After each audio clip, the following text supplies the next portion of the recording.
Hey, what's going on? It's your boy BT coming to you guys at the conclusion of the Golden State Warriors versus San Antonio Spurs game opening night here in the NBA.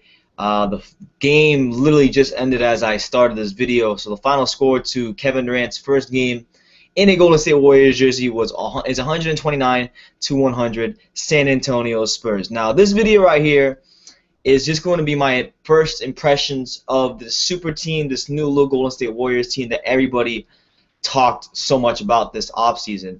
Now, we know Kevin Durant coming to the Warriors and made a big splash, as it should, with him being probably one of the greatest pure scorers to ever play the game.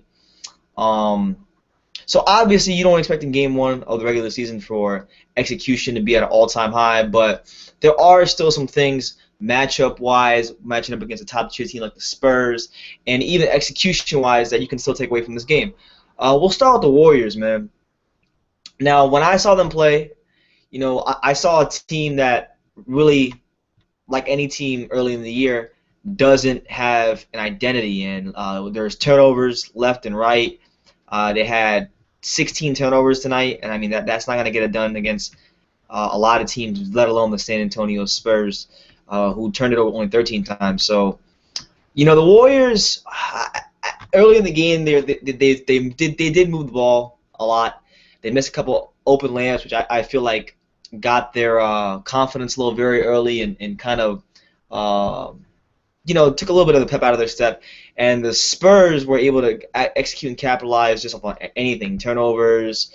They were doing the little things. And look, I know in this era, with the type of people who watch basketball these days, people are always going to prefer the flash and the flair over the substance, execution, and the little things. And the Spurs have always been known for those things. And it really makes me laugh how people just thought this game was going to be like a cakewalk for the Warriors. And obviously, it's the opening night of the regular season. Like who cares, really? It's in the grand scheme of things, it's cool to talk about, but it doesn't sound really that important for teams of this magnitude. But the Golden State Warriors tonight were playing what I call glitter glow basketball, which means they were trying to make all the cute plays instead of making the ones that they actually needed to make. Now, to define what glitter glow basketball is, it's my way of saying they're playing sissy basketball. That they were passing up, passes into the interior to work the ball to the perimeter and taking shots that were very unnecessary. Shot selection was piss poor tonight, terrible. They resulted to a lot of isolation ball, and the Warriors, they have a long way to go. There's no way around it. They have a long way to go. Obviously, you don't want to overreact this early in the year, but I gotta say this, man. With 7 new players on the roster, 2 new starters, it's kind of like Miami in a sense. Obviously, I believe the talent on this Warriors team is a lot deeper than the talent on the first Miami Heat Big Three team. But what I'm saying is it's a lot like Miami in the sense that someone in that Warriors core is gonna have to sacrifice scoring, and Steph Curry's not gonna be that guy because with his ridiculous ability to pull it from anywhere on the court and hit three-pointers like it's NBA 2K, why would you tell him not to stop shooting? So it's not going to be Steph. Kevin Durant's one of the best pure scorers in the game. So I think the odd man out of this, because Draymond Green's not really a scorer, he'll provide when needed.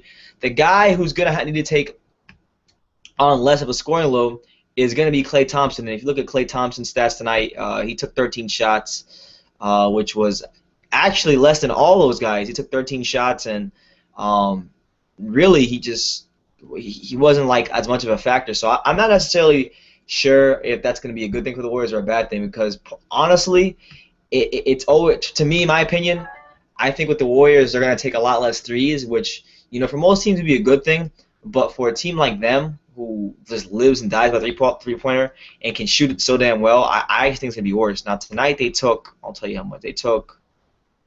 They took a lot of three-pointers, so I take it back. They took 33 three-pointers, so not much change for the Warriors. But Klay Thompson, I don't know how that's going to work with him taking less of a scoring load. I guess, yeah, man, Draymond Green has to be that guy too. Draymond Green has to take on less of a scoring load as well. But this team has a long way to go, man. Zaza Pachulia at center, whether you like it or not, is a massive downgrade from Andrew Bogut, my personal opinion. While he is a good player, Zaz is a good veteran. He's not a guy that is the rim protector that Bogut was, and that's gonna hurt them defensively. And not just that, that's another thing. So offensively, offense is something that you can fix with talent and execution, which the Warriors obviously have a lot of talent, and the execution will get there as long as their heads are screwed on straight. But where I had a huge problem with the Warriors tonight was the defensive side of the ball because whether it was Steph Curry, Klay Thompson, Kevin Durant, it really didn't matter. They weren't really locked in on the defensive end, and a lot of people confuse this Warriors team and don't really talk about them defensively as a unit, but this is a team that defensively was one of the best units in the NBA last year, and it is what it is. And if you're a Warriors fan, another big concern, and this is a concern I brought up when they first signed Kevin Durant. Yeah, they're gonna have Steph Curry and Klay Thompson and Kevin Durant, and it's gonna be fun to watch. And I mean, at times it was fun to watch, and I'm sure as the season goes on, it'll become even more fun to watch, and the Warriors become an elite basketball team as they're projected to become. But with all that being taken into account, you look at their bench tonight, and they only had, 7, 9, 10, 12, 14, 16 bench points. I mean, they need to find production off of that bench, and that was a huge concern just as a basketball fan, how the Warriors look. A lot of people are just penciling this team and get to the finals, and they should because talent in the NBA usually wins out, but I'm not going to write off the San Antonio Spurs, man. I think if they keep LaMarcus Aldridge, I mean, I don't really know what's going to happen with that whole situation. But with Kawhi Leonard leading the way and a coach like Greg Popovich, I'm never counting that team out. And I think it's kind of hard to say it right now because I don't know what's going to happen with LaMarcus Aldridge. But I am picking them to go to the finals because of that much I believe in Kawhi Leonard. I think he will win the MVP this year. With that being said, though, their bench is going to be a huge problem for them because. Yeah, I mean, when you look at their bench, they still have some of the same suspects. Sean Livingston, Andre Iguodala, who wasn't very effective at all tonight. He only scored 2 points in 27 minutes.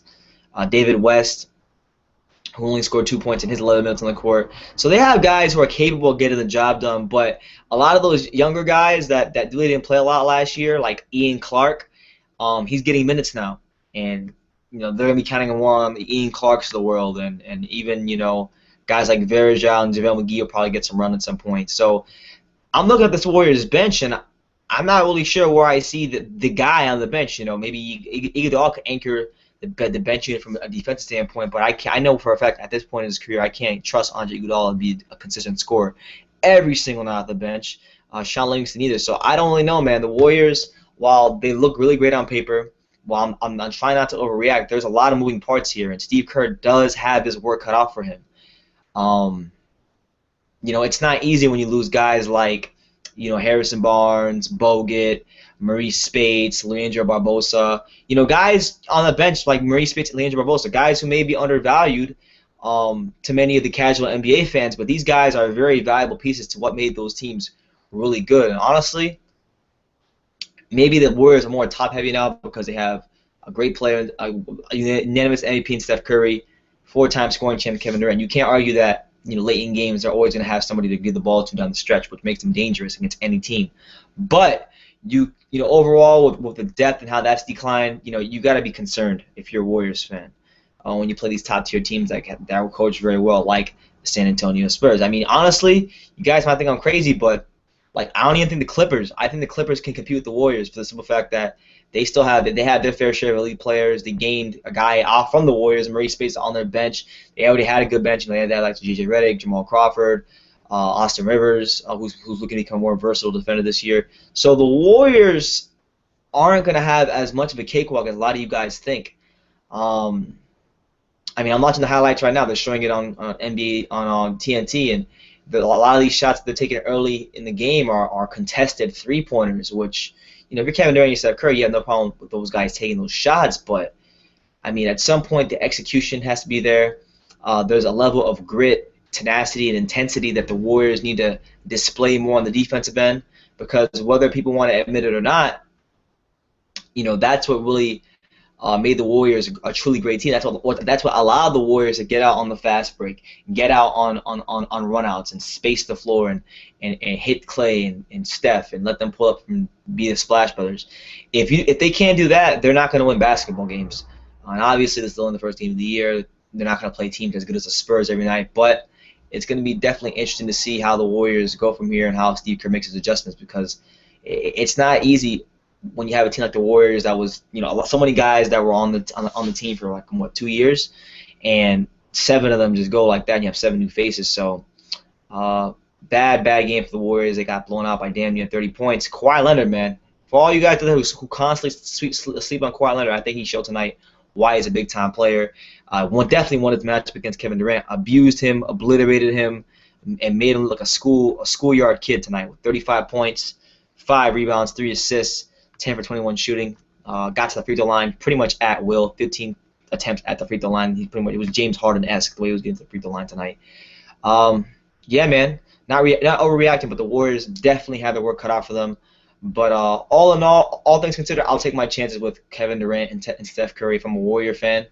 But my concern is, who am I going to get to step up off the bench? Because whether you have 2 MVPs on the floor at the same time or not, the fact of the matter is you still need bench production, and they didn't get it tonight. It was actually the determining factor in why they probably lost this game, because they only had 12 bench points, whatever it was, 14 bench points, and meanwhile you had the Spurs. You had Jonathan Simmons himself chip in with 20 points. He had more points by himself than the whole Warriors bench. Ginobili had 10, Patty Mills had 11, so that's 10, 20, 30, 41, 47, 52, 54 bench points for the Spurs, man. A lot of contributions all the way around. So, yeah, man, the Warriors, I know I'm kind of talking in circles here, but it's not going to be as smooth as you guys think early on. I'd probably give it about 10, 15 games before you really start to see any gradual improvement. Maybe even longer, man. We just don't know these things.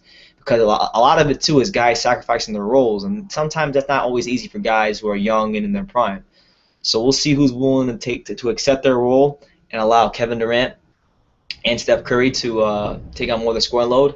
And when that happens, then Steph Curry and Kevin Durant need to make sure that they put their teammates in positions to take higher percentage shots, because I really did not see a lot of high percentage shot attempts. I saw a lot of I saw a lot of 3-pointers being chucked up. I didn't see like a lot of 3-pointers with good ball movement being attempted. So when the Warriors can get to that, I think they'll begin to improve. When they can get to that defensive intensity, they'll begin to improve. But I think it starts with Draymond Green anchoring that and also laying into Kevin Durant that, hey, this is not Oklahoma City. You gotta play defense 24/7 if you want to be a championship caliber team. So we'll see what happens, man. But that's my first impression of the Golden State Warriors, a team with great talent, but really no identity at the moment. They should become one of the top tier teams in the league, but like I said, I think a team like the Spurs is going to get in a lot of problems come playoff time, and I'm picking the Spurs to go to the finals, honestly. So let me know what you guys think in the comments down below about the Warriors game tonight. They lose 129-100. What are your first impressions of Kevin Durant with the team, the Warriors in general? Leave your comments down below. Take the time to subscribe, and you can love me or you can hate me, but I'm just a kid from Daniel. So until next time, take care, guys.